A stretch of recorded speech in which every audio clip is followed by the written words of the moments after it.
नमस्कार दोस्तों, स्वागत है आप सभी का हमारे YouTube channel electric loco knowledge में। आज इस वीडियो में बात करेंगे थ्री फेस लोको में वीसीडी ऑपरेट होने पर उसको किस तरह से रीसेट किया जाता है और अगर वीसीडी किसी कारण से माल फंक्शनिंग करती है तो उसको किस तरह से आइसोलेट किया जाता है, उसकी क्या प्रोसेस है, वो इस वीडियो में डिटेल में हम बात करेंगे। सो बने रहिए वीडियो में। और जो भी हमारे चैनल पर नए हैं वो हमारे चैनल को सब्सक्राइब कीजिए। चलिए दोस्तों, वीडियो को स्टार्ट करते हैं। तो सबसे पहले आपके लिए जानना जरूरी है कि वीसीडी किन किन कारणों से ऑपरेट हो सकती है। तो जो वीसीडी लोको में लगी होती है वो 1.5 kmph के अबाव लोको की स्पीड जाने पर ही उसकी साइकिल स्टार्ट होती है और वीसीडी की साइकिल जो है 60 सेकेंड की रहती है। और 60 सेकेंड के बाद एवरी 8 सेकेंड में अगर कुछ नहीं किया गया, 60 सेकेंड प्लस 8 सेकेंड अगर लोको पायलट द्वारा कुछ भी ऑपरेशन नहीं किया गया लोको में, तो वो 60 सेकेंड के बाद अगले 8 सेकेंड तक LSVW विजिलेंस वार्निंग का लैंप जलेगा और साथ में बजर भी बजेगा और एक वार्निंग दी जाएगी। अगर उस 8 सेकेंड के अंदर भी कोई ऑपरेशन लोको पायलट द्वारा नहीं किया गया तो लोको में वीसीडी ऑपरेट हो जाएगी और पेनल्टी ब्रेक लग जाएंगे और बीपी प्रेशर 2.5 kg तक ड्रॉप हो जाएगा। अब वीसीडी ऑपरेट ना होने के लिए लोको पायलट को 1 मिनट के अंदर क्या क्या चीज़ें का ऑपरेशन करना होता है जिससे वीसीडी की साइकिल वापस रीसेट हो जाए और जीरो से स्टार्ट हो। तो उसके लिए लोको पायलट को 3 चीज़ें दी हुई हैं। सबसे पहले ये पीवीसीडी का जो स्विच है इसको एवरी 60 सेकेंड के अंदर ऑपरेट करना होता है। अगर ये स्विच को ऑपरेट नहीं कर सकते हैं तो ये सेंडर का जो स्विच है उसको ऑपरेट करना होता है 60 सेकेंड के अंदर। और या फिर जो ये थ्रोटल है, ये थ्रोटल को 3% से ज़्यादा मूवमेंट करना होता है तो वीसीडी की साइकिल वापस से जीरो से स्टार्ट होती है। अगर मान लीजिए 60 सेकेंड के अंदर लोको पायलट ये करना भूल गया तो उसके बाद 8 सेकेंड के लिए ये LSVW विजिलेंस वार्निंग का लैंप जल के वार्निंग देगा और यहाँ पे लगा हुआ है ये बजर भी बजेगा। अगर उस 8 सेकेंड के अंदर भी 60 सेकेंड प्लस 8 सेकेंड उसके अंदर भी लोको पायलट द्वारा पीवीसीडी या सेंडर या फिर थ्रोटल का मूवमेंट नहीं किया गया तो वीसीडी ऑपरेट होकर लोको में पेनल्टी ब्रेक लग जाएंगे। अब लोको में पेनल्टी ब्रेक लगने के बाद वीसीडी को किस तरह से रीसेट किया जाता है वो हम आपको अभी बताते हैं। सो देख सकते हैं आप, लोको अभी हमारा रनिंग कंडीशन में है और अभी अगर 60 सेकेंड के अंदर लोको पायलट द्वारा कोई ऑपरेशन नहीं किया गया तो ये LSPW का वार्निंग लैंप चलेगा और बजर भी बजेगा।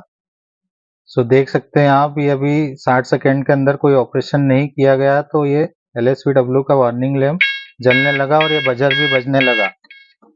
अभी हमने उसको एक्नॉलेज कर दिया है पीवीसीडी से तो ये एक्नॉलेज हो गया है। अगर मान लीजिए लोको पायलट इसको एक्नॉलेज करना भूल गया या किसी कारण से एक्नॉलेज नहीं हो रहा है तो पेनल्टी ब्रेक लग जाएंगे। देख सकते हैं वे वीसीडी का वार्निंग लैंप जल रहा है। अगर इसको अभी एक्नॉलेज नहीं किया गया है तो लोको में पेनल्टी ब्रेक लग जाएंगे।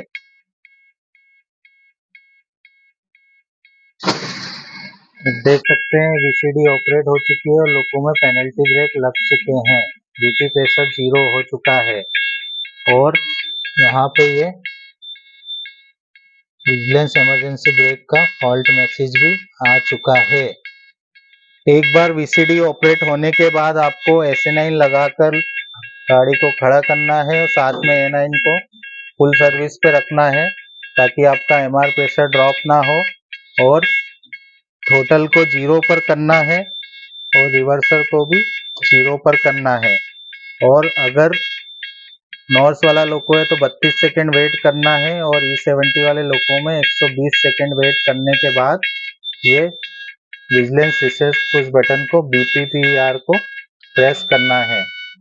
32 सेकेंड वेट करने के बाद BPVR स्विच को दबा दिया है और वीसीडी आपकी रीसेट हो चुकी है लोको में बीपी प्रेशर भी आ चुका है।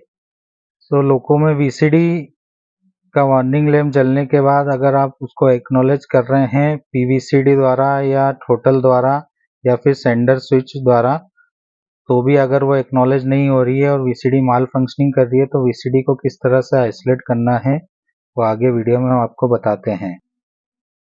तो वीसीडी को आइसोलेट करने के लिए आपको AC9 लगाकर लोको को खड़ा करना है और A9 को फुल सर्विस पर रखना है और वीसीबी ओपन करके ये SB1 पैनल में लगे 237.1 विजिलेंस कट ऑफ स्विच को एक पोजीशन से 0 पर रखना है।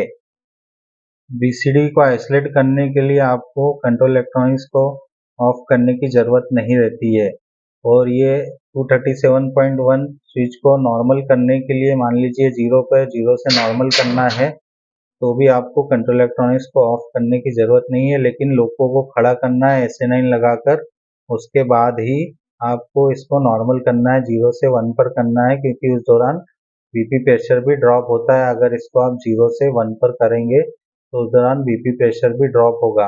और ये सभी संबंधित चीज़ करने से पहले आपको TLC को इस बात की जानकारी देनी है और लोको की लॉगबुक में भी इसकी एंट्री करनी है। वीसीडी को आइसोलेट करते समय आपको इस बात का विशेष रूप से ध्यान भी रखना है कि ये जो SB2 पैनल में MCB नंबर 127.15 विजिलेंस कंट्रोल की MCB लगी है, ये ऑन पोजीशन में होनी चाहिए और 127.82 कमीशनिंग 2 की MCB भी ऑन पोजीशन में होनी चाहिए। अगर ये MCB ट्रिप कंडीशन में रहेगी तो IP मैग्नेट वाल्व जो इस लोको में 74 इमरजेंसी कॉक रहता है वो डीएनर्जाइज रहेगा और लोको में बीपी प्रेशर भी नहीं आएगा।